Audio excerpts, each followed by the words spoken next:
स्वागत है दोस्तों आपका हमारे इस YouTube चैनल पे। दोस्तों आज इस वीडियो में हम टेस्ट सीरीज शुरू करेंगे। एड्यूटेरिया की तरफ से जो 66वीं बीपीएससी के लिए टेस्ट सीरीज उतारा गया है वॉल्यूम 1, उसका आज हम सामान्य अध्ययन प्रश्न पत्र 10 का हम बात करेंगे। यानी कि टेस्ट सीरीज आज 10 का आज हम पूरे 1 से लेकर 150 तक का क्वेश्चन और आंसर उसका एक ही वीडियो में करवाएंगे। तो दोस्तों इस वीडियो को शुरू करने से, इस टेस्ट सीरीज़ को शुरू करने से पहले एक चीज़ आपसे बोल देना चाहता हूं कि दोस्तों क्या होता है कि जो भी अगर बिहार दरोगा का मेंस का तो एग्ज़ाम हो चुका है, अब आपका जो नया जो बिहार दरोगा का पीटी का एग्ज़ाम होने वाला है और जो बीपीएससी का एग्ज़ाम होने वाला है, उन छात्रों के लिए ये टेस्ट सीरीज़ बहुत ही उपयोगी है। तो अगर आप बिहार दरोगा के अभ्यर्थी हैं और बीपीएससी के भी एग्ज़ाम देना चाहते हैं, तो ये दोनों तरह के छात्र या फिर बिहार में किसी तरह का भी, चाहे बिहार सचिवालय का हो या फिर किसी तरह का हो, वो अगर एग्ज़ाम देना चाहते हैं तो इस टेस्ट सीरीज़ को ज़रूर देखें। और इसका जो भी पीडीएफ आप लोग पाना चाहते हैं, जैसा कि मैंने बता दिया है कि टेलीग्राम चैनल पे लिंक मैं दे दूंगा डिस्क्रिप्शन बॉक्स में अपने टेलीग्राम चैनल का, वहाँ से आप लोग ज्वाइन कर सकते हैं। और अगर आप डायरेक्ट ज्वाइन करना चाहते हैं तो आप टेलीग्राम पे confusion9.2.11 सर्च कीजिएगा और डायरेक्ट आप खुद से वहाँ ज्वाइन हो जाइएगा। तो कभी कभार क्या होता है कि बहुत सारे छात्र बोलते हैं कि तुरंत चाहिए मुझे, इसका मतलब कभी कई बार होता है कि एडिटोरिया का बोलते हैं कि सर जल्दी जल्दी इसका कंप्लीट करवाइए। तो कुछ आवश्यक काम आने के कारण इसका सही से शुरू मतलब थोड़ा सा डिले हो जाता है। तो छात्रों को नुकसान ना हो इसके वजह से और भी जो टेस्ट सीरीज है विथ आंसर की, वो मैं टेलीग्राम चैनल पे सेंड कर देता हूँ, ताकि अगर जब वीडियो किसी दिन ना आए तो आप लोग वो टेस्ट सीरीज बना के अपना खुद ब खुद पीडीएफ के माध्यम से बना के उसका आंसर मिला लें। तो चलिए ज़्यादा देर ना करते हुए, आप लोग समझ गए होंगे मेरी भावनाओं को, और अब आप सही से शुरू कीजिए। और यहाँ पे आज हम टेस्ट सीरीज 10 का शुरुआत करने जा रहे हैं। तो चलिए, पहला क्वेश्चन बोल रहा है कि समवर्ती सूची के अंतर्गत निम्नलिखित में से कौन सा विषय शामिल नहीं है। तो यहाँ पे हो जाएगा ऑप्शन डी, जन स्वास्थ्य। तो शिक्षा, वन, परिवार नियोजन समवर्ती सूची के विषय हैं, जबकि जन स्वास्थ्य राज्य सूची का विषय है। नेक्स्ट आइए दूसरा नंबर। दूसरा बोल रहा है कि नियंत्रक एवं महालेखा परीक्षक अपनी लेखा परीक्षण रिपोर्ट निम्न में से किसे सौंपता है। तो दूसरा का सही हो जाएगा ऑप्शन सी, राष्ट्रपति को। तो नियंत्रक एवं महालेखा परीक्षक को कैग बोलते हैं, और कैग जो है अपना लेखा परीक्षण रिपोर्ट राष्ट्रपति को सौंपता है तथा राष्ट्रपति उस रिपोर्ट को संसद के पटल पर रखवाता है। ठीक है। नेक्स्ट आइए तीसरा नंबर। तीसरा बोल रहा है कि प्रधानमंत्री की नियुक्ति राष्ट्रपति करेगा और अन्य मंत्रियों की नियुक्ति प्रधानमंत्री के सलाह पर राष्ट्रपति करेगा। उपरोक्त उल्लेख संविधान के निम्न अनुच्छेद से है। तो इसका वर्णन किस अनुच्छेद में है, संविधान के किस अनुच्छेद में है। तो तीसरा का सही हो जाएगा ऑप्शन डी, अनुच्छेद 75। और अनुच्छेद 75 के अनुसार प्रधानमंत्री की नियुक्ति राष्ट्रपति करेगा और अन्य मंत्रियों की नियुक्ति राष्ट्रपति प्रधानमंत्री के सलाह पर करेंगे। नेक्स्ट आइए चौथा नंबर। चौथा आपका बोल रहा है कि भारत के राष्ट्रपति के पद के लिए निर्धारित योग्यताओं के संबंध में निम्नलिखित में से कौन सा कथन सही है। तो चौथा का जो सही हो जाएगा ऑप्शन ए, 2 और 4 जो है वो सही है। 2 में बोला 35 वर्ष की आयु पूर्ण कर चुका हो। तो भारत के राष्ट्रपति के लिए सही है कि वो 35 वर्ष उसकी आयु होनी चाहिए। और चौथा बोल रहा है किसी लाभ के पद पर ना हो, ये भी राष्ट्रपति के चुनाव के लिए पद के लिए सही है। तो 2 और 4 इसका सही हो जाएगा। नेक्स्ट आइए 5 में। पांचवा नंबर बोल रहा है कि भारत के राष्ट्रपति के द्वारा अध्यादेश जारी करने की परिस्थितियों के संबंध में निम्नलिखित में से कौन सा कथन सही नहीं है। तो यहाँ पे पांचवा का जो हो जाएगा ऑप्शन ई हो जाएगा। ठीक, क्यों? क्योंकि अध्यादेश जारी करने के निम्नलिखित परिस्थितियां होती हैं। पहला, सरकार के समझ आकस्मिक परिस्थिति विद्वान हो। ठीक है, तो विद्वान हो, यहाँ पे एक ठो ये हो गया। दूसरा, संसद के दोनों सदन अथवा एक सदन सत्र में ना हो। तो यहाँ पे देखिए ये भी है। तो बोल रहा कि कौन सा कथन सही नहीं है। तो ये भी कथन सही है और दूसरा कथन सही है। और बचा लोकसभा सत्र में ना हो, ये गलत है, ये गलत है। तो बी और सी दोनों हो जाता है, इसलिए एक से अधिक इसका आंसर होगा ऑप्शन ई इसका सही होता। नेक्स्ट है ये छठा नंबर में। छठा बोल रहा है कि लोक अदालतों की स्थापना पहली बार निम्नलिखित में से किस राज्य में हुई। तो छठा का सही होगा ऑप्शन बी, गुजरात में। तो पहली बार 1982 में गुजरात में लोक अदालत की स्थापना हुई थी। तो इसे आप लोग याद रखिएगा। सातवां नंबर में आइए। सातवां में बोल रहा है कि शक्ति के पृथक्करण का सिद्धांत निम्नलिखित में से किस राजनीतिक विचारक ने दिया। तो सातवां का सही आंसर हो जाएगा ऑप्शन नंबर सी, मॉन्टेस्क्यू ने। तो शक्ति के पृथक्करण का सिद्धांत मॉन्टेस्क्यू द्वारा दिया गया था। आठवां नंबर में आइए। आठवां में बोला जा रहा है कि भारतीय संविधान के निम्नलिखित में कौन सी विशेष व्यवस्था संयुक्त राज्य अमेरिका के संविधान से ली गई है। तो आठवां का हो जाएगा ऑप्शन ई। क्यों? तो संयुक्त राज्य अमेरिका के संविधान से मूल अधिकार, ठीक है, न्यायिक पुनरावलोकन का सिद्धांत और न्यायपालिका की स्वतंत्रता, ये सब चीज़ अमेरिका देश से ली गई है। और संसदीय जो विशेषाधिकार है वो ब्रिटेन से लिया गया है। तो एक से अधिक हो जाएगा, ऑप्शन ई इसका सही हो जाएगा। 9 नंबर में आइए। 9 में बोल रहा है कि भारत में पहली बार केंद्र सरकार के विरुद्ध लोकसभा में अविश्वास प्रस्ताव लाया गया। तो 9 का हो जाएगा ऑप्शन बी, 1963 में। और ये किसके विरुद्ध लाया गया था? तो ये नेहरू सरकार के विरुद्ध अविश्वास प्रस्ताव लाया गया था। नेक्स्ट आइए 10वां नंबर में। 10वां बोल रहा है यदि बजट में कार्य विशेष के लिए स्वीकृत धन इस वित्तीय वर्ष में कम पड़ जाता है तो सरकार लोकसभा में निम्न अनुदान की मांग को प्रस्ताव पेश करती है। तो 10वां का सही हो जाएगा ऑप्शन ए, अनुपूरक अनुदान। तो यदि बजट में कार्य विशेष के लिए स्वीकृत धन उस वित्तीय वर्ष में कम पड़ जाए तो सरकार लोकसभा में अनुपूरक अनुदान की मांग का प्रस्ताव पेश करती है। 11 नंबर में आइए। 11 में बोल रहा है कि निम्नलिखित में से कौन निर्धारित करता है कि कोई विधेयक धन विधेयक है अथवा नहीं। तो ये सभी को पता होगा, स्पीकर, ठीक है, यानी कि लोकसभा का अध्यक्ष, उसी को स्पीकर बोलते हैं और उनका ही निर्णय अंतिम होता है। 12 नंबर आइए। 12 का हो जाएगा, 12 का क्वेश्चन है अब तक कितनी बार लोकसभा एवं राज्यसभा की संयुक्त बैठक का आयोजन किया गया है। तो 12 का सही हो जाएगा ऑप्शन डी, एक बार भी नहीं, ठीक है। तो संविधान के अनुच्छेद 108 के अनुसार राष्ट्रपति लोकसभा एवं राज्यसभा की संयुक्त बैठक बुला सकते हैं। तो ये कई बार अनुच्छेद इसका पूछ सकता है। नेक्स्ट है ये आप लोग 13 नंबर में। 13 बोल रहा है कि राष्ट्रीय आपातकाल की उद्घोषणा संसद के अनुमोदन के बिना कितने समय तक लागू रह सकती है। तो 13 का सही हो जाएगा ऑप्शन नंबर बी, 1 माह। तो संसद के अनुमोदन के बिना राष्ट्रीय आपातकाल की उद्घोषणा 1 माह तक लागू रह सकती है। 14 नंबर में आइए। 14 बोल रहा है कि राज्य में संवैधानिक तंत्र के विफल होने के उपरांत राष्ट्रपति द्वारा किस अनुच्छेद के तहत संवैधानिक आपातकाल की घोषणा की जाती है। तो 14 का जो सही हो जाएगा ऑप्शन नंबर बी, अनुच्छेद 356। और यह सामान्य रूप में राष्ट्रपति शासन के रूप में जाना जाता है। इसे राज्य आपात या संवैधानिक आपातकाल भी कहा जाता है। नेक्स्ट है ये 15 नंबर में। 15 बोल रहा है कि किस बौद्ध संगीति में अभिधम्म पिटक का संकलन किया गया। तो 15 का जो सही हो जाएगा ऑप्शन नंबर सी, तृतीय बौद्ध संगीति। तो अभिधम्म पिटक का संकलन तृतीय बौद्ध संगीति के दौरान किया गया और यह 247 ईसा पूर्व में अशोक के शासनकाल में पाटलिपुत्र में आयोजित की गई थी। 16 नंबर आइए। 2011 की जनगणना के अनुसार बिहार में सर्वाधिक मुख्य कृषकों वाला जिला है। तो 16 का सही हो जाएगा ऑप्शन ए, मधुबनी।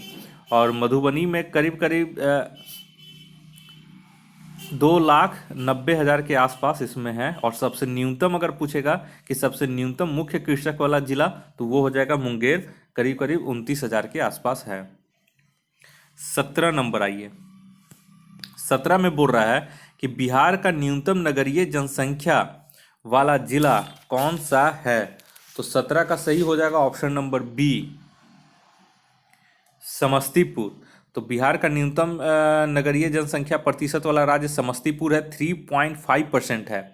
और जबकि सर्वाधिक नगरीय जनसंख्या प्रतिशत वाला जिला पटना है, 43.2%। 18 नंबर में आइए, भारत में मोहम्मद गौरी को पहली बार किस शासक ने पराजित किया? तो 18 का सही आंसर हो जाएगा ऑप्शन सी, भीम द्वितीय ने। तो 1178-69 में मोहम्मद गौरी ने गुजरात की राजधानी अनहिल्लावाड़ा पर आक्रमण किया। उस समय गुजरात के चालुक्य वंशीय शासक भीम द्वितीय, मूल राज द्वितीय भी इन्हें कहा जाता है, ने मोहम्मद गौरी को पराजित कर दिया। मोहम्मद गौरी की भारत में यह पहली पराजय थी। नेक्स्ट आइए 19 नंबर में। 19 में बोल रहा है कि बिहार में किस सिलसिले ने सर्वाधिक लोकप्रियता प्राप्त की? तो इसका सही आंसर हो जाएगा ऑप्शन नंबर बी, फिरदौसी ने। तो बिहार में प्रचलित सूफी सिलसिला फिरदौसी था और फिरदौसी सिलसिले के संस्थापक शेख बदरुद्दीन समरकंदी थे। तो ये आप लोग अच्छे से याद रखिएगा। 20 नंबर में आइए, 20 बोल रहा है कि बिहार की किस जेल के कैदियों ने विदेशी वस्त्रों के बहिष्कार के लिए नंगी हड़ताल की थी? तो 20 का सही आंसर हो जाएगा ऑप्शन नंबर सी, छपरा। तो सविनय अवज्ञा आंदोलन 1930 के दौरान छपरा जेल के कैदियों ने विदेशी वस्त्रों का बहिष्कार किया और इस क्रम में उन्होंने नंगे रहकर विद्रोह प्रदर्शन किया। बाद में सरकार को इनकी मांगें माननी पड़ी थी। नेक्स्ट आइए, नेक्स्ट 21 नंबर में आइए, भारत छोड़ो आंदोलन में किस जिले को अपराधी जिला घोषित किया गया? तो 21 का सही हो जाएगा ऑप्शन नंबर डी, सारण। तो भारत छोड़ो आंदोलन 1942 में बिहार की भूमिका अग्रणी रही और बिहार के सारण जिले को प्रदर्शन एवं उपद्रव के कारण विद्रोही जिला घोषित किया गया था। 22 नंबर आइए, 22 बोल रहा है कि दियरा प्रदेश या दियरा क्षेत्र से क्या समझते हैं? तो 22 का सही आंसर हो जाएगा ऑप्शन नंबर डी, बाढ़ क्षेत्र की विशेष आकृति। नेक्स्ट आइए 23 नंबर में। 23 नंबर में बोल रहा है कि मुजफ्फरपुर बम कांड 1908 के आरोप में किसे फांसी दी गई? तो देखिए 23 का जो सही आंसर हो जाएगा option number B, Khudiram Bose को। तो 30 अप्रैल 1908 को खुदीराम बोस एवं प्रफुल्ल चाकी द्वारा मजिस्ट्रेट किंग्सफोर्ड की हत्या का प्रयास किया गया। इस घटना के बाद खुदीराम बोस को फांसी दे दी गई, जबकि प्रफुल्ल चाकी ने खुद को गोली मार ली थी। 24 नंबर में आइए, 24 बोल रहा है कि भारत वैगन एवं इंजीनियरिंग लिमिटेड की स्थापना कहाँ की गई? तो 24 का सही आंसर हो जाएगा ऑप्शन नंबर सी, मोकामा में। नेक्स्ट आइए 25 नंबर में। नेक्स्ट 25 बोल रहा है कि कानपुर के युद्ध में कुंवर सिंह ने किस प्रमुख क्रांतिकारी को सहयोग दिया था?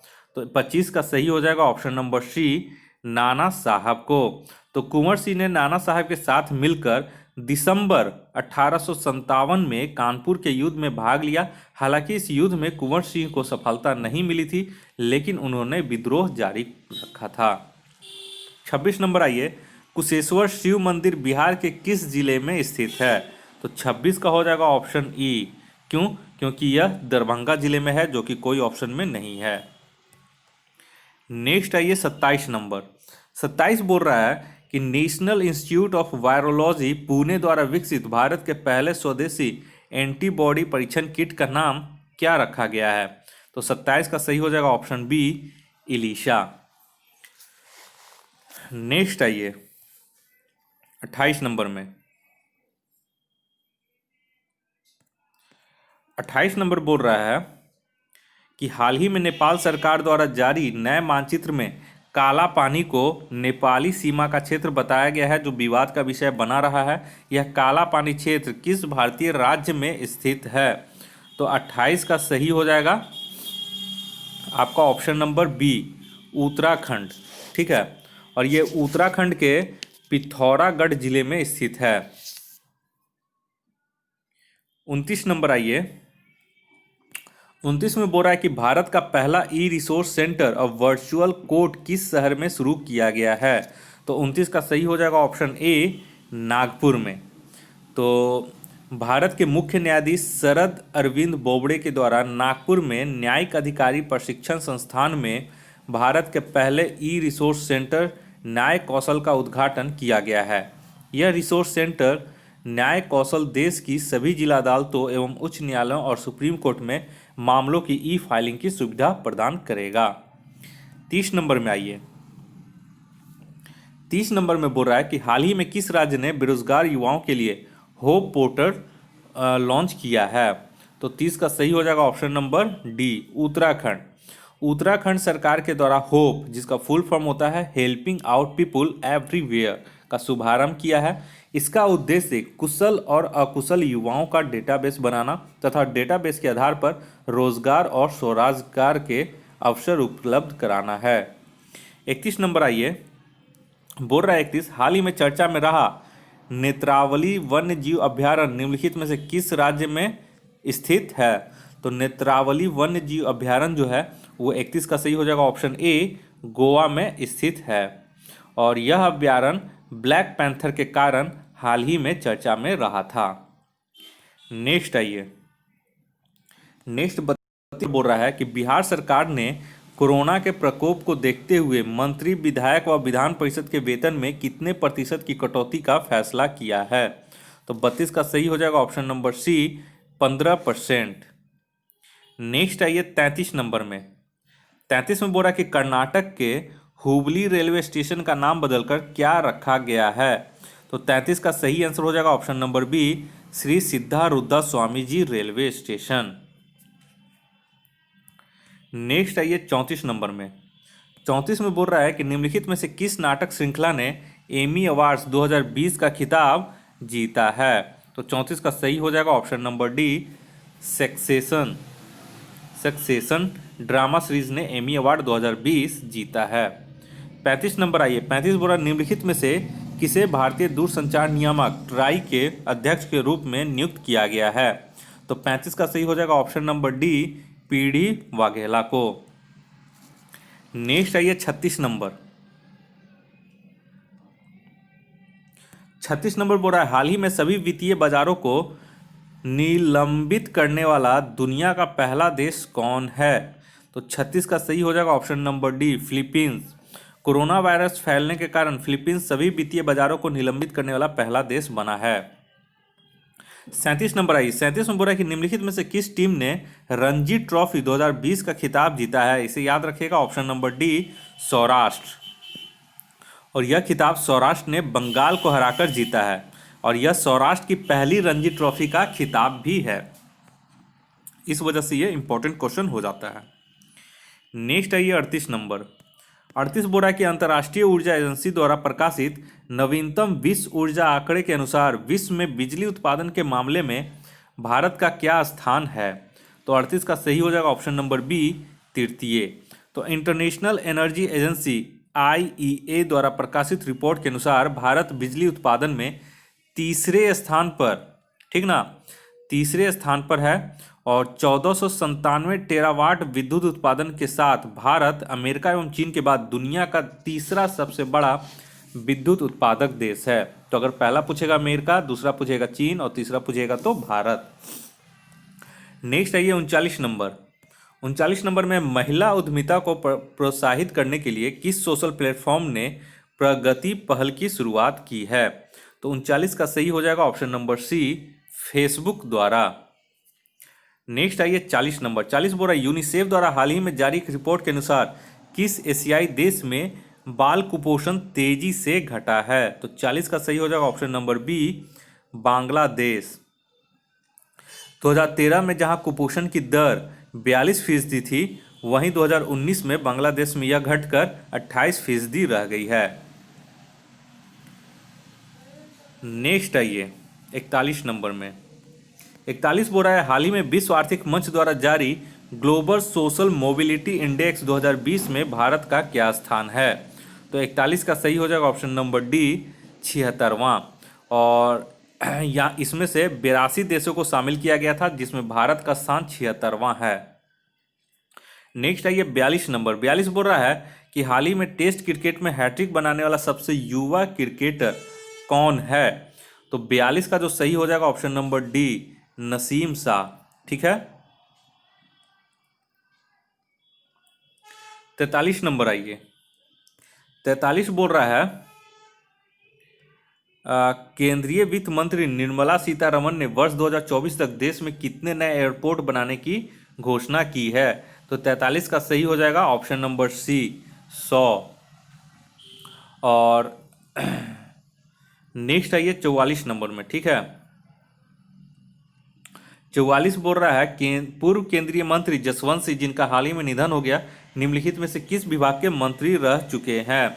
तो 44 का सही हो जाएगा ऑप्शन नंबर बी, 1, 2, 3 रक्षा मंत्रालय, विदेश मंत्रालय और वित्त मंत्रालय ये रह चुके हैं, ठीक है। तो प्रधानमंत्री अटल बिहारी वाजपेयी के मंत्रिमंडल में जसवंत सिंह ने भारत के विदेश मंत्री, रक्षा मंत्री और वित्त मंत्री के रूप में कार्य किया था। 45 नंबर आइए। 45 बोल रहा है कि वर्ष 2018-19 में सब्जी उत्पादन के मामले में भारत का कौन सा राज्य प्रथम स्थान पर रहा? तो 45 का सही हो जाएगा ऑप्शन नंबर डी, पश्चिम बंगाल। और उत्तर प्रदेश दूसरे स्थान पे इसमें रहा था। नेक्स्ट आइए 46 नंबर। 46 बोल रहा है कि सड़क परिवहन और राजमार्ग मंत्री नितिन गडकरी द्वारा हाल ही में राष्ट्रीय राजमार्गों पर वृक्षारोपण की निगरानी के लिए शुरू किए गए मोबाइल ऐप का क्या नाम है? तो 46 का सही हो जाएगा ऑप्शन नंबर डी, हरित पथ। 47 नंबर आइए।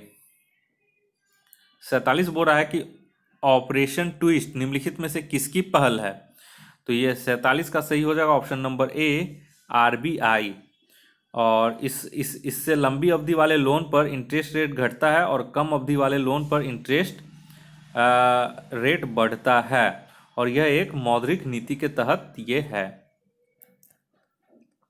48 नंबर आइए। 48 बोल रहा है कि हाल ही में किस देश ने गांधी सिटीजनशिप एजुकेशन प्राइज को स्थापित किया है? तो 48 का सही आंसर हो जाएगा ऑप्शन नंबर सी, पुर्तगाल ने।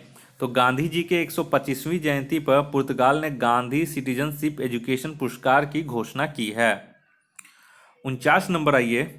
49 बोल रहा है कि गैर लाभकारी संस्था सेव द चिल्ड्रन द्वारा जारी situation analysis of pneumonia in India report के अनुसार किस राज्य में 5 वर्ष से कम आयु के बच्चों में न्यूमोनिया के सर्वाधिक मामले दर्ज किए गए हैं?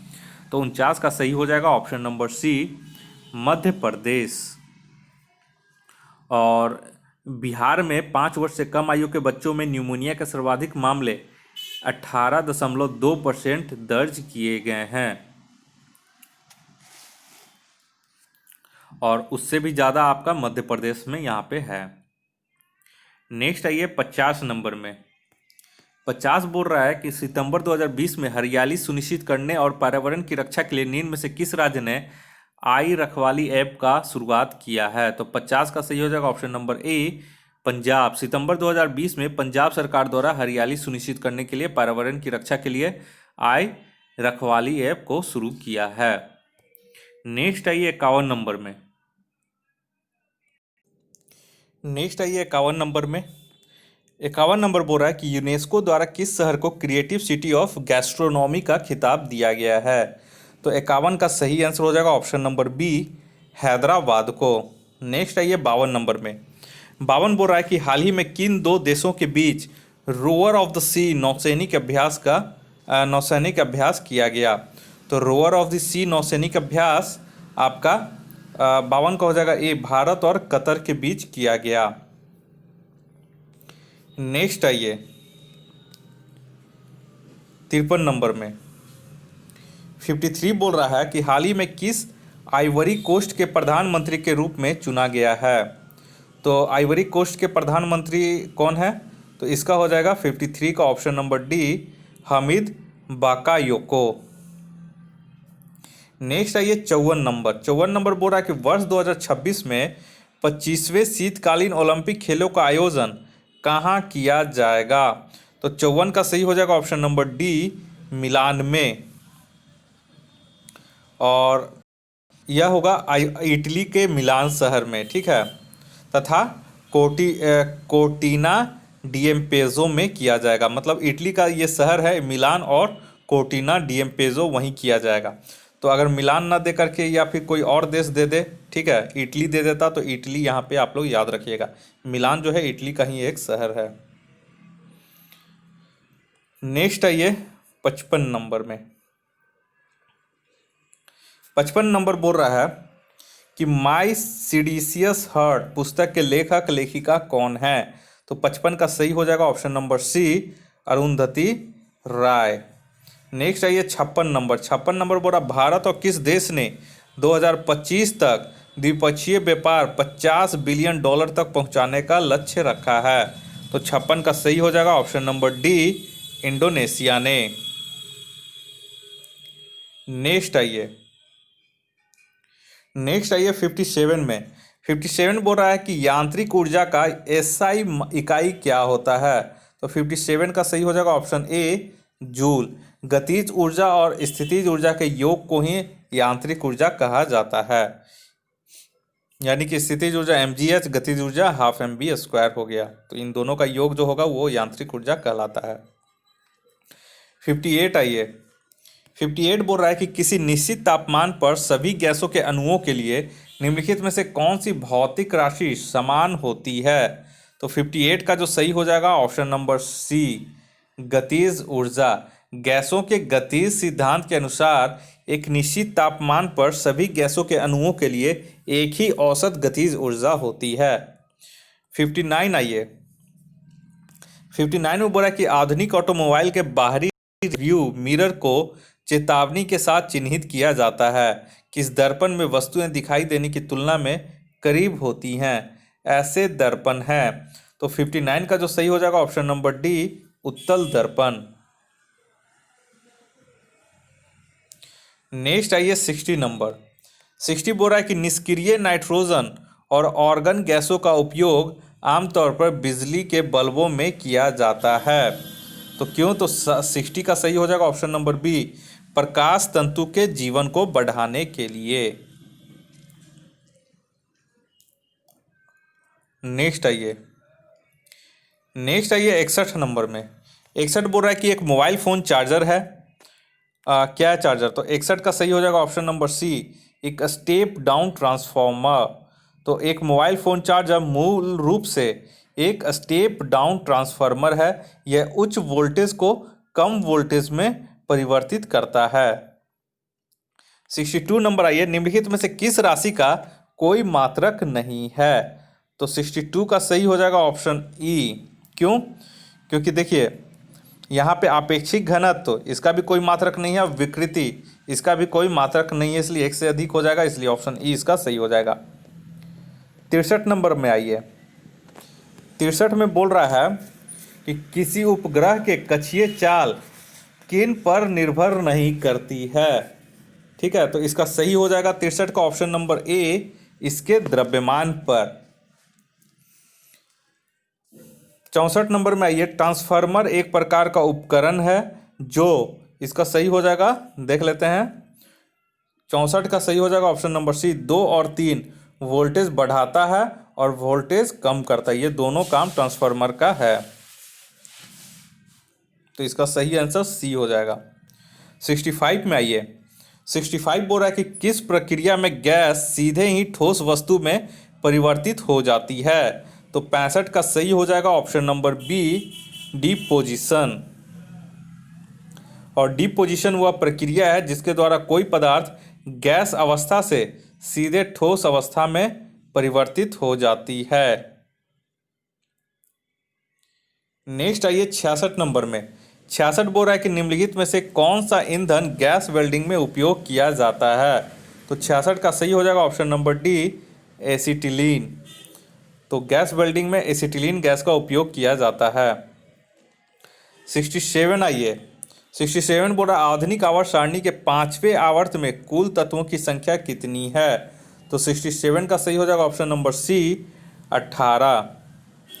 अगर पहला आवर्त बोलेगा तो 2, दूसरा आवर्त बोलेगा तो 8 तत्व, तीसरा आवर्त बोलेगा तो 8 तत्व, और चौथा और पांचवा आवर्त बोलेगा तो 18 तत्व, और छठा आवर्त बोलेगा तो 32, और सातवां आवर्त है अपूर्ण है। ठीक ना। 68 आइए।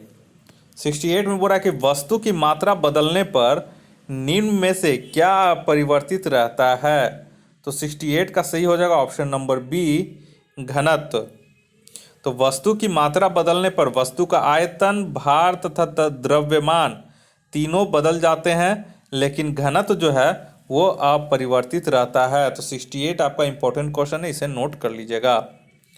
नेक्स्ट आइए 69 में। 69 बोल रहा है कि धुआं किस प्रकार का मिश्रण है। तो 69 का सही हो जाएगा ऑप्शन डी, एक तरल और ठोस के साथ मिश्रित गैस।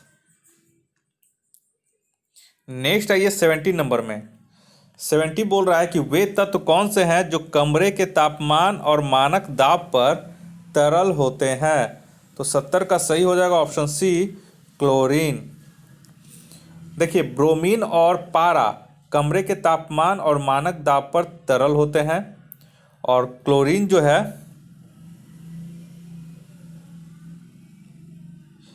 यहाँ पे एक चीज़ थोड़ा सा गलत है इसका, जो आप लोग 70 एक बार देख लीजिएगा। ये ब्रोमीन और जो पारा होता है वो कमरे के तापमान और मानक दाब पर तरल होते हैं, तो इसका ई हो जाएगा ऑप्शन एक से अधिक। ठीक है, पारा और ब्रोमीन। नेक्स्ट आइए 71 नंबर में। 71 बोल रहा है कि वायुमंडल में निम्नलिखित में से कौन सी गैस अम्लीय वर्षा के लिए मुख्य रूप से जिम्मेदार है। तो 71 का पहले ही बार में देखने से लग जा रहा है कि इसका ई हो जाएगा। क्यों? क्योंकि यहाँ पे देखिए, अम्लीय वर्षा के लिए सल्फर डाइऑक्साइड, ठीक है, यानी कि सल्फर के ऑक्साइड और नाइट्रोजन ऑक्साइड, तो ये दोनों मिल जाएंगे।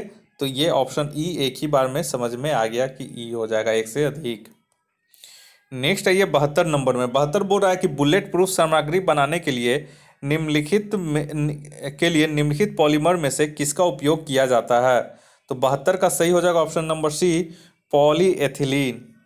तो बुलेट प्रूफ सामग्री बनाने में पॉलीएथिलीन बहुलक का उपयोग किया जाता है, क्योंकि यह सस्ता, लचीला, टिकाऊ और रासायनिक रूप से प्रतिरोधी भी होता है। 73 नंबर आइए। 73 बोरा के सिंथेटिक कंबल, स्वेटर इत्यादि बनाने में ऊन के विकल्प के रूप में इस्तेमाल होने वाला पॉलीमेरिक फाइबर है। तो 73 का सही हो जाएगा ऑप्शन नंबर सी, ओरलोन। ठीक है, नेक्स्ट आइए 74 नंबर में। 74 बोरा के निम्नलिखित में से किस हार्मोन में पेप्टाइड श्रृंखला होती है। तो 74 का सही हो जाएगा ऑप्शन सी, इंसुलिन में। तो एक इंसुलिन हार्मोन दो पॉलीपेप्टाइड श्रृंखला से बना होता है। नेक्स्ट आइए 75 नंबर। 75 बोल रहा है कि खसरा यानी कि मेसल्स निम्नलिखित में से किसके कारण होता है। तो 75 का सही हो जाएगा ऑप्शन नंबर बी, वायरस। खसरा विषाणु से होने वाला यानी कि वायरस से होने वाली बीमारी है, और विषाणु से अन्य जो रोग होते हैं उसमें है चिकनगुनिया, रुबेला, चेचक, एड्स, इबोला और कोविड-19 जो हाल ही में है। 76 नंबर, मानव पाचन तंत्र में पाचन की प्रक्रिया शुरू होती है। तो 76 का सही आंसर हो जाएगा ऑप्शन नंबर बी, मुख गुहा से ही यह शुरू हो जाती है। नेक्स्ट आइए 77 में। 77 बोल रहा है कि विभिन्न फसलों के लिए मिट्टी में मौजूद सूक्ष्म पोषक तत्व निम्नलिखित में कौन सा है। तो 77 का सही आंसर हो जाएगा ऑप्शन नंबर बी, मैग्नीज। तो सूक्ष्म पोषक तत्व वे पोषक तत्व हैं जो पेड़ पौधों के लिए कम मात्रा में आवश्यक होते हैं। लोहा, मैग्नीज, तांबा, मॉलिब्डेनम, जस्ता, ठीक है, ये सब जो है आपका बोरॉन, क्लोरीन, निकेल, ये सब सूक्ष्म पोषक तत्व में आते हैं। ठीक है, तो इसका बी हो जाएगा मैग्नीशियम। नेक्स्ट आइए 78 बोल रहा है कि मानव शरीर में मूत्र बहाव के रास्ते में आने वाले अंगों का सही अनुक्रम निम्नलिखित में से कौन सा है। तो 78 का सही हो जाएगा ऑप्शन ए, वृक्क, मूत्रवाहिनी, मूत्राशय और मूत्रवार्ग। नेक्स्ट आइए 79 में। 79 बोल रहा है कि निम्नलिखित में कौन आंशिक जड़ परजीवी है। तो 79 का हो जाएगा ऑप्शन नंबर डी, मशरूम। और चंदन जो है वो आंशिक जड़ परजीवी है। कुसकट्टा एक परजीवी पौधा है, और नेपेंथेस यानी कि पिक्चर प्लांट एक कीटबच्ची पौधा है। तो यहाँ पे बोल रहा है कि जड़ परजीवी, तो ये मशरूम हो जाएगा। 80 नंबर में आइए। 80 नंबर बोल रहा है कि बदलते पर्यावरणीय परिस्थितियों में जानवरों के निम्नलिखित समूहों में से कौन निरंतर शरीर का तापमान बनाए रखता है। तो 80 का सही हो जाएगा ऑप्शन ए, पक्षी। और मछलियाँ, उभयचर और सरीसृप ठंडे शीत रक्ती जीव हैं, यानी ठंडे रक्त के जीव होते हैं। वे वातावरण के अनुसार अपना तापमान बदलते हैं।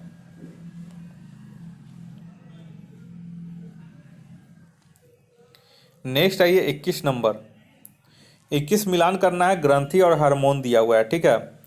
तो यहाँ पे आप लोग देख लीजिए 81 का जो सही हो जाएगा अग्न्यास है, तो अग्न्यास से हो जाएगा आपको ग्लूकागन हार्मोन, ठीक है। उसके बाद पिट्यूटरी है तो थायराइड उत्तेजक हार्मोन। उसके बाद अधिवृक्क है तो अधिवृक्क का हो जाएगा कोर्टिसोल, और गुर्दे का हो जाएगा डी, ठीक है। तो ये आप लोग मिला लीजिएगा, 81 का सही हो जाएगा ऑप्शन ए 4 3 1 2। 82 नंबर आइए, मानव रक्त का पीएच सामान्य रूप से लगभग होता है, तो 82 का सही हो जाएगा ऑप्शन सी 7.5 से 8 के बीच में। और मानव मूत्र का पूछेगा तो 6 हो जाएगा पीएच वैल्यू, दूध का पूछेगा तो 6.4, मानव रक्त का बोलेगा तो 7.4, और समुद्र के पानी का बोलेगा तो 8.4। अब दोस्तों 10, जैसा कि जानते हैं आप बीपीएससी में 10 क्वेश्चन मैथ का पूछता है, तो यहाँ पे आप लोग मैथ्स खुद से सॉल्व कीजिएगा, मैं इसका केवल आंसर आपको बताते जा रहा हूँ। तो 83 का है, 83 का सही हो जाएगा ऑप्शन ए 0। 84 में आइए, 84 का जो आपका सही आंसर हो जाएगा, सीरीज है तो 84 का हो जाएगा ऑप्शन बी 105। 85 में आइए, 85 का जो आंसर है 85 का सही हो जाएगा ऑप्शन नंबर सी 3। 86 आइए, 86 का जो सही आंसर हो जाएगा ऑप्शन नंबर डी 9:5। 87 आइए, 87 का हो जाएगा 87 का जो सही आंसर हो जाएगा वो हो जाएगा ऑप्शन नंबर सी 930 रुपये। नेक्स्ट आइए 88 नंबर, 88 का जो सही आंसर हो जाएगा ऑप्शन नंबर डी 27,000 रुपया। नेक्स्ट आइए 89 में, 89 में इसका सही आंसर हो जाएगा ऑप्शन नंबर बी बहु। नेक्स्ट 90 आइए, 90 का जो सही आंसर हो जाएगा ऑप्शन नंबर डी 11,425। 91 नंबर आइए, 91 का सही हो जाएगा ऑप्शन नंबर ए 50। 92 नंबर आइए, 92 नंबर का सही हो जाएगा ऑप्शन नंबर बी 2:1 का। 93 बोल रहा है कि ग्रेट सैंडी मरुस्थल कहाँ स्थित है, ये आप लोग याद रखिएगा, ऑप्शन ए हो जाएगा ऑस्ट्रेलिया में। तो ऑस्ट्रेलिया में कुल 6 मरुस्थल हैं, जो कि है great Victoria, great Sandy, Gibson, Tanami, Simpson और स्टुअर्ट स्टोनी, तो इसे आप लोग याद रखिएगा। 94 नंबर आइए, बोरा निम्नलिखित घास के मैदान को मानचित्र के अनुसार उत्तर से दक्षिण की क्रम में सजाएं। तो 94 का सही हो जाएगा ऑप्शन नंबर डी, ठीक है। तो पहले हो जाएगा लानोस, उसके बाद हो जाएगा सेल्वास, उसके बाद हो जाएगा कैंपोस, उसके बाद हो जाएगा पंपास। और लानोस हो जाएगा आपका वेनेजुएला की तरफ पाया जाता है, सेल्वास हो जाएगा आपका अमेजन बेसिन की तरफ से, और कैंपोस हो जाएगा ब्राजीलियन उच्च भूमि के पश्चिम क्षेत्र में, और पंपास अर्जेंटीना और उरुग्वे के क्षेत्र में पाया जाता है। नेक्स्ट आइए 95 नंबर, 95 बोला कि निम्न में से कौन सा देश क्षेत्र यूनाइटेड किंगडम का हिस्सा नहीं है, तो 95 का हो जाएगा ऑप्शन नंबर ई। क्यों? क्योंकि आयरलैंड गणराज्य यूनाइटेड किंगडम का हिस्सा नहीं है, लेकिन उत्तरी आयरलैंड यूनाइटेड किंगडम का हिस्सा है, तो इसमें से सारा जो है वो यूनाइटेड किंगडम का हिस्सा ही है, ठीक है। यूनाइटेड किंगडम में 4 देश क्षेत्र आते हैं, कौन कौन? वेल्स, ठीक, इंग्लैंड, उत्तरी आयरलैंड और स्कॉटलैंड, तो चारों ये यूनाइटेड किंगडम का ही हिस्सा है। अगर केवल आयरलैंड देगा तो आयरलैंड गणराज्य जो है वो यूनाइटेड किंगडम का हिस्सा नहीं है। 96 नंबर आइए, 96 का बोल रहा है कि निम्न में से कौन सा देश स्थल रुद्ध है, तो इसका सही आंसर हो जाएगा ऑप्शन ई। क्यों? क्योंकि ऑस्ट्रिया और स्विट्जरलैंड जो है देश वो स्थल रुद्ध देश है, तो एक से अधिक हो जाएगा। नेक्स्ट आइए 97 नंबर में, 97 बोला कि हमारे सौर मंडल का दूसरा सबसे छोटा ग्रह कौन है, तो 97 का सही हो जाएगा ऑप्शन नंबर डी मंगल। हमारे सौर मंडल के 8 ग्रहों में सबसे छोटा ग्रह बुध है, और इसके बाद मंगल ग्रह आता है। 98 नंबर आइए, 98 बोल रहा है कि ग्रेट इंडियन बस्टर्ड अभ्यारण्य कहाँ स्थित है, तो 98 का सही हो जाएगा ऑप्शन नंबर सी महाराष्ट्र, इसे आप लोग याद रखिएगा। सोलापुर महाराष्ट्र में स्थित ग्रेट इंडियन बस्टर्ड अभयारण्य को अब जवाहरलाल नेहरू बस्टर्ड अभयारण्य के नाम से जाना जाता है। नेक्स्ट आइए 99 नंबर। 99 में बोल रहा है कि हाल के समय में वन्य जीवों की आबादी में भारी गिरावट देखी गई है, इसके जिम्मेदार कारण क्या है? तो 99 का सही हो जाएगा ऑप्शन नंबर डी, 1, 2, 3, 4, यानी कि वनों की कटाई, आवास की हानि, जलवायु परिवर्तन और पशुओं का अवैध शिकार, ये सभी सही हैं। नेक्स्ट आइए 100 नंबर में। 100 नंबर बोल रहा है कि भारत वन स्थिति रिपोर्ट 2019 के अनुसार देश के कुल कितने मिलियन हेक्टेयर पर वन और वृक्ष आच्छादित हैं? तो 100 का सही आंसर हो जाएगा आपका। यहाँ पे एक चीज़ देखिएगा, यहाँ पे वन और वृक्ष दोनों को काउंट किया गया है, ठीक है। तो इसका सही हो जाएगा option number D, 80.73 million hectare, ठीक ना। और ये कुल भौगोलिक क्षेत्र का 24.56% होता है। नेक्स्ट आइए 101 का। 101 बोल रहा है कि रियांग जनजाति भारत के किस राज्य में पाई जाती है? तो 101 का होता है ऑप्शन नंबर ए, त्रिपुरा। और यहाँ पे मिजोरम नहीं है, वैसे ये त्रिपुरा और मिजोरम के क्षेत्रों में पाई जाती है। नेक्स्ट आइए 102 नंबर। पूर्वोत्तर के किस राज्य से होकर कर्क रेखा गुजरती है? तो 102 का हो जाएगा ऑप्शन ई। क्यों? कर्क रेखा भारत के 8 राज्यों से होकर गुजरती है, जिसमें 2 राज्य पूर्वोत्तर के हैं, त्रिपुरा और मिजोरम। तो एक से अधिक इसका हो जाता। 103 नंबर में 103 बोला कि केंद्र शासित प्रदेश लद्दाख की सीमा निम्न में से किन देशों को स्पर्श करती है? तो 103 का सही हो जाएगा ऑप्शन नंबर डी, 1, 2, 3, यानी कि सभी को, पाकिस्तान, अफगानिस्तान और चीन। तो नए मानचित्र के अनुसार लद्दाख की सीमा चीन, पाकिस्तान और अफगानिस्तान से स्पर्श करती है, लेकिन जम्मू कश्मीर की सीमा केवल पाकिस्तान से स्पर्श करती है। 104 नंबर आई। 104 बोल रहा है कि बिहार के भौगोलिक क्षेत्रफल में कितने प्रतिशत हिस्से पर वनावरण एवं वृक्षावरण है? तो 104 का सही आंसर हो जाएगा ऑप्शन नंबर डी, 9.89%। और उसमें से भी सिर्फ अगर वनावरण का केवल हिस्सा बोलेगा तो वो हो जाएगा 7.76%। नेक्स्ट आइए 105 में। बोला निम्न में से बिहार में कौन सी नदी गंगा में दक्षिण की ओर से आकर नहीं मिलती है? तो 105 का सही हो जाएगा ऑप्शन नंबर ए, कोसी। देखिए सोन, पुनपुन, कर्मनसा, क्यूल नदियां जो हैं वो गंगा में दक्षिण की ओर आकर मिलती है, कोसी जो है वो उत्तर से आकर मिलती है। 106 नंबर आइए। 106 में बोल रहा है उद्योग और नगर को मिलाना है। तो यहाँ पे देखिए 106 का हो जाएगा आपका कागज एवं लुगदी, ये हो जाएगा डालमिया नगर।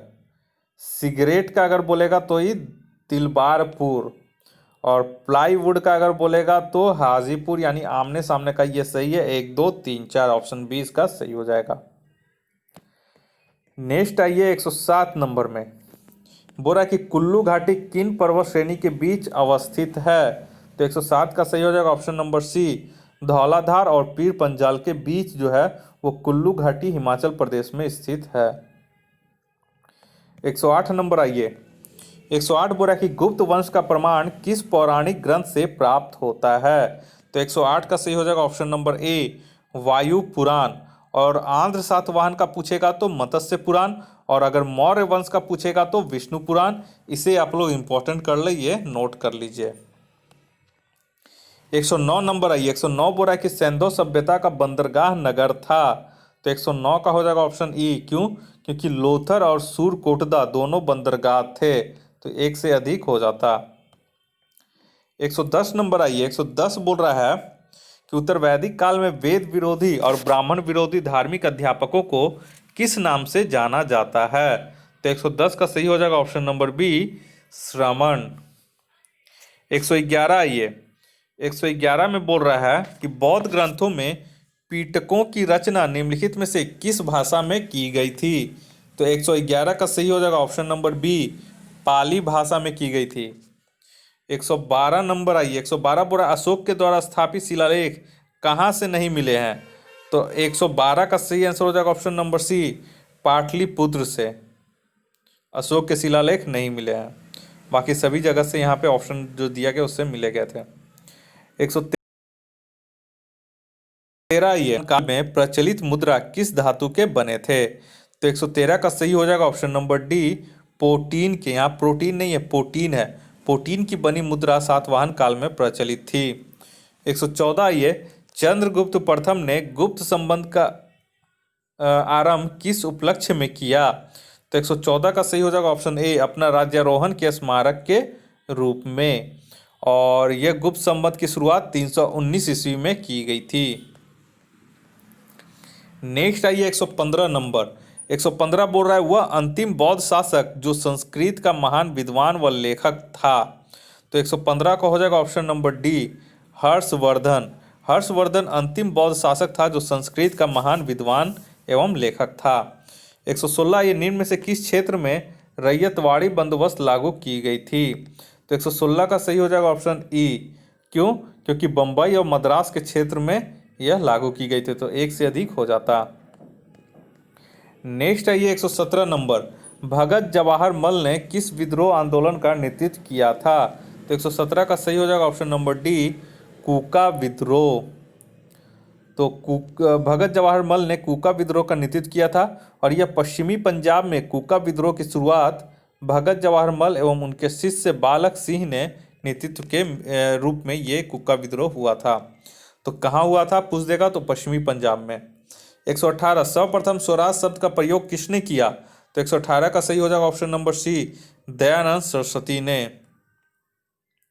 नेक्स्ट आइए 119 नंबर। प्रार्थना समाज की स्थापना किस वर्ष हुई? तो 119 का सही हो जाएगा ऑप्शन नंबर सी, 1867 में। और अगर प्रार्थना सभा पूछेगा तो पहले देख लीजिए, प्रार्थना समाज की स्थापना किस वर्ष हुई? तो 1867 में। और कहाँ हुई थी? तो महाराष्ट्र में हुई थी। और इसके संस्थापक कौन थे? तो आत्माराम पांडुरंग थे। लेकिन अगर प्रार्थना सभा का पूछेगा तो राजा राम मोहन राय। 120 आइए, नरबलि प्रथा समाप्त करने का श्रेय किस गवर्नर जनरल को जाता है? तो 120 का सही हो जाएगा option number D, lord Hardinge प्रथम। नरबलि प्रथा को समाप्त करने का श्रेय लॉर्ड हार्डिंग प्रथम को जाता है। इसके लिए उसने एक अधिकारी कैंपबेल की नियुक्ति की थी। यह प्रथा मुख्यतः खोंड जनजाति में प्रचलित थी। तो इस वजह से यह इंपॉर्टेंट क्वेश्चन है। इसमें 1 2 3 क्वेश्चन और भी आ गए हैं। 121 देखिए, 121 बोल रहा है कि ईस्ट इंडिया एसोसिएशन की स्थापना किसके द्वारा की गई थी? तो 121 का सही हो जाएगा ऑप्शन नंबर डी, दादा भाई नौरोजी। तो ईस्ट इंडिया एसोसिएशन की स्थापना 1866 में दादा भाई नौरोजी द्वारा की गई थी। 122 आइए, किसने कांग्रेस सम्मेलनों को 3 दिनों का तमाशा कहा था? तो 122 का सही हो जाएगा option number D, Ashwin Kumar Dutt ने। नेक्स्ट आइए 123 नंबर। 123 बोल रहा है कि भारतीय राष्ट्रीय कांग्रेस का प्रथम अधिवेशन कहाँ हुआ था? तो 123 का सही हो जाएगा ऑप्शन नंबर सी, बम्बई में। और यह हुआ था 28 दिसंबर 1885 को। नेक्स्ट आइए 124, निम्न में से कौन कभी भारतीय राष्ट्रीय कांग्रेस के अध्यक्ष नहीं चुने गए? तो 124 का आपको बहुत लोग का इसका पता, सही आंसर होगा ऑप्शन नंबर डी, बाल गंगाधर तिलक। 125 आइए, द वी आउट नामक पैम्फलेट किसने जारी किया था? तो 125 का सही हो जाएगा ऑप्शन नंबर ए, सी राजगोपालाचारी। और ये कब किए थे? तो 1944 में। 126 आइए, 126 बोला कि हरिजन सेवक संघ के संस्थापक अध्यक्ष कौन थे? तो 126 का हो जाएगा option number B, Ghanshyam Das Birla. 127 आइए, कैबिनेट मिशन किसके नेतृत्व में भारत आया था? तो 127 का सही हो जाएगा option number B, Pethick Lawrence के नेतृत्व में 1946 में यह भारत आया था। और इसके अन्य सदस्य थे स्टोफर्ड क्रिप्स और ए.बी. अलेक्जेंडर। नेक्स्ट आइए 28 नंबर में। 28 बोल रहा है कि किसने भारत के विभाजन पर आक्रोश व्यक्त करते हुए कहा था कि कांग्रेस नेतृत्व ने उनके आंदोलन को भेड़ियों के आगे फेंक दिया है? तो 128 का सही हो जाएगा option number B, Khan Abdul Khan. इसे सीमांत गांधी के नाम से भी जाना जाता है। नेक्स्ट आइए 29 नंबर। 29 बोला कि किसने सविनय अवज्ञा आंदोलन के समर्थन में त्रिचिनापल्ली से वेदारण्यम नामक सत्याग्रहियों की यात्रा का नेतृत्व किया था। तो 129 का सही हो जाएगा option number C Rajagopalachari. 130 number आइए। 130 बोला फ्री हिंदुस्तान नामक पत्र की शुरुआत निम्न में से किसने की थी? तो 130 का सही हो जाएगा ऑप्शन नंबर सी, तारकनाथ दास ने। 131 आइए। भारत में सबसे पहला कारखाना फ्रांसीसियों ने कहाँ स्थापित किया था? तो 131 का सही हो जाएगा ऑप्शन नंबर सी, सूरत में। और यह स्थापना की थी 1668 ईस्वी में। नेक्स्ट आइए 32 नंबर। 32 बोला बंगाल के निम्न में से किस नवाब के समय में ब्लैक होल की घटना हुई थी? तो 132 का सही हो जाएगा ऑप्शन नंबर सी, सिराजुद्दौला। और ये वो ब्लैक होल, स्टीफन हॉकिंस वाला ब्लैक होल मत समझ लीजिएगा। ये ब्लैक होल की घटना बंगाल के नवाब सिराजुद्दौला के समय में हुई थी। और कलकत्ता के किले पर आक्रमण के समय 20 जून 1756 को सिराजुद्दौला ने एक छोटी सी काल कोठरी में 146 अंग्रेजों को बंद कर दिया और केवल 23 ही उसमें जिंदा बच सके थे। एक अंग्रेज हॉलवेल ने इस घटना का उल्लेख किया है। 133 आइए। निम्न में से किसने सहायक संधि स्वीकार नहीं की थी? 133 का सही हो जाएगा ऑप्शन नंबर डी, इंदौर के होलकर ने। बाकी पेशवा, सिंधिया और बसर के भोसले ने सहायक संधि स्वीकार कर ली थी। नेक्स्ट आइए 134 नंबर। 134 बोला कि सिंध का अंग्रेज राज्य में विलय कब किया गया? तो 134 का सही आंसर हो जाएगा ऑप्शन नंबर सी, 1843 ईस्वी में लॉर्ड एलनबरो के समय। 135 आइए। निम्न में से कौन दादा भाई नौरोजी के धन निष्कासन सिद्धांत में विश्वास नहीं करता था? तो 135 का सही हो जाएगा option number B, sir Syed Ahmad Khan. 36 number आइए। गांधी जी के दांडी मार्च के समय भारत का वायसराय कौन था? तो 136 का जो सही आंसर हो जाएगा option number A, Lord Irwin. और महात्मा गांधी दांडी मार्च के समय जो भारत का वायसराय था वो लॉर्ड इरविन था। ठीक है। 137 में आइए। 137 बोला किस शासक द्वारा स्थायी सेना रखने एवं उसके लिए नकद वेतन दिए जाने की शुरुआत की? तो 137 का बहुत लोग को याद होगा ऑप्शन डी, अलाउद्दीन खिलजी। और हुलिया प्रणाली का भी इन्हीं का देन है, अलाउद्दीन खिलजी का। 138 आइए। प्रथम आंग्ल मराठा युद्ध की समाप्ति किस संधि के साथ हुई थी? तो यहाँ पे प्रथम पूछ रहा है, ऑप्शन ई हो जाएगा। प्रथम आंग्ल मराठा युद्ध की समाप्ति सालबाई के संधि के साथ हुई थी। यहाँ पे कोई नहीं है तो इसलिए ऑप्शन ई हो जाएगा। और यह संधि मतलब सालाबाई की संधि अंग्रेजों एवं राघोबा रघुनाथ राव के बीच हुई थी। 139 आइए। दीवान मुस्तखराज विभाग की स्थापना किस शासक द्वारा की गई थी? तो 139 का सही हो जाएगा option number B, Alauddin Khilji. और ये था भू राजस्व व्यवस्था में सुधार हेतु इस विभाग की स्थापना की गई थी। नेक्स्ट आइए 140 नंबर। 140 बोल रहा है भारत शासन जनता के समर्थन पर आधारित होना चाहिए।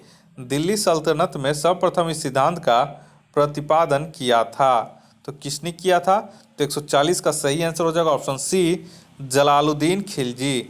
और जलालुद्दीन खिलजी ने सबसे पहले यह विचार दिया था और उसने सहिष्णुता की नीति अपनाकर बलबन के काल की कठोरता को कम करने की कोशिश की थी। 141 है। यूएनडीपी ने अपनी पहली मानव विकास रिपोर्ट किस वर्ष प्रकाशित की थी? तो 141 का सही हो जाएगा ऑप्शन नंबर बी, 1990 में।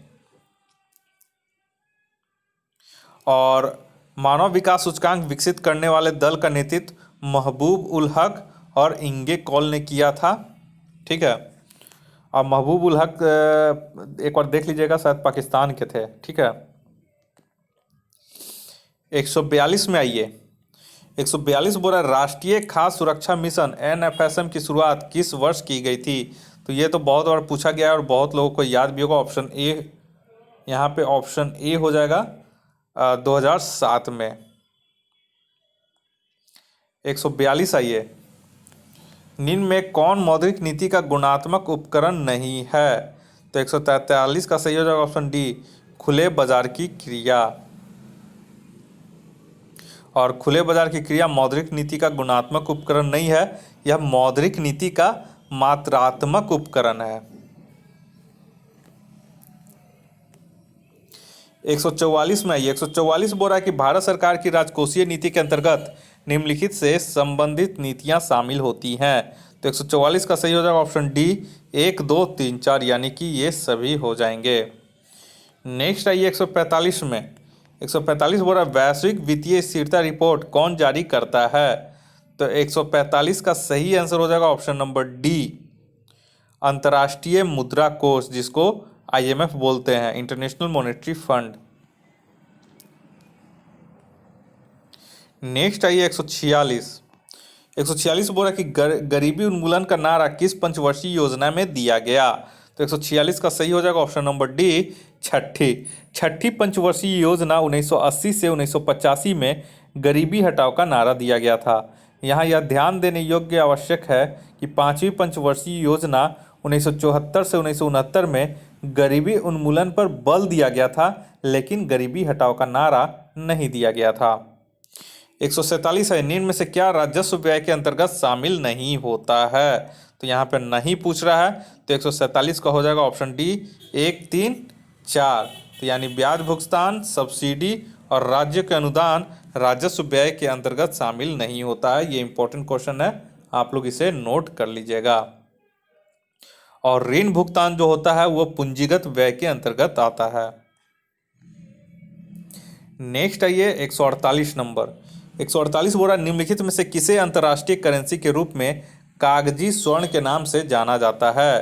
तो 148 का सही हो जाएगा ऑप्शन नंबर सी, SDR को पेपर गोल्ड या कागजी स्वर्ण के रूप में जाना जाता है, यानी कि स्पेशल ड्राइंग राइट्स को। 149 आइए, भारतीय आयात निर्यात बैंक की स्थापना किस वर्ष की गई? तो 149 का सही हो जाएगा ऑप्शन ए, 1982, यानी कि 1 जनवरी 1982 को इसकी स्थापना की गई और इसका मुख्य उद्देश्य विदेशी व्यापार को वित्त पोषण देना है। और एडिटोरिया 66वीं BPSC टेस्ट सीरीज बुक का टेस्ट नंबर 10 का आखिरी प्रश्न 150वां जो है वो है, सेवाओं पर कर लगाने की सिफारिश सर्वप्रथम किस समिति ने की थी? तो 150 का सही हो जाएगा ऑप्शन डी, चलैया समिति ने। तो भारत में सर्वप्रथम वर्ष 1994-95 में 3 सेवाओं टेलीफोन, बीमा तथा शेयर बाजार पर सेवा कर लगाया गया था। तो ये एक तरह से इम्पोर्टेंट क्वेश्चन है और इस तरह से आप लोगों का ये टेस्ट नंबर 8 भी कंप्लीट हो गया है। तो दोस्तों, अगर किसी दिन ये एडिटोरिया का टेस्ट सीरीज का अगर वीडियो नहीं आ रहा है, वैसे मैंने आपको बताया था कि 1 से 15 तक ख़त्म हो जाएगा ज्यों ही। तो एडिटोरिया के बुक में जो भी गलत एक्सप्लेनेशन, गलत आंसर दिया गया है उसका एक बार मैं पूरा फुल रिव्यू करके आप लोग को वीडियो बनाकर सारा आपके सामने रख दूंगा। तब तक आप लोग इस वीडियो को देखें और जब ये वीडियो अपलोड नहीं हो रहा है 1-2 दिन, तो आप लोग हमारे टेलीग्राम चैनल पे ज्वाइन कर लीजिए। वहाँ पे और भी विभिन्न टेस्ट सीरीज BPSC के, बिहार दरोगा के चल रहे हैं, वहाँ से आप लोग PDF डाउनलोड करके आप लोग खुद ब खुद टेस्ट सीरीज दे दीजिए और उसका आंसर की भी वहीं पे सेंड कर दिया जाता है। तो ज़्यादा से ज़्यादा आप हमारे टेलीग्राम चैनल पे जुड़ें। और वैसे मैं सारा का लिंक दे दे रहा हूँ अपने डिस्क्रिप्शन बॉक्स में। और अभी तक आपने एडिटोरिया का हमारे 1 से लेकर 8 तक का वीडियो नहीं देखा है तो उसका भी मैं लिंक अपने डिस्क्रिप्शन बॉक्स में दे रहा हूँ, वहाँ से आप लोग इसे ज्वाइन कर लें। इस वीडियो को देखने के लिए आप लोग का बहुत बहुत शुक्रिया। आपका दिन मंगलमय हो। धन्यवाद।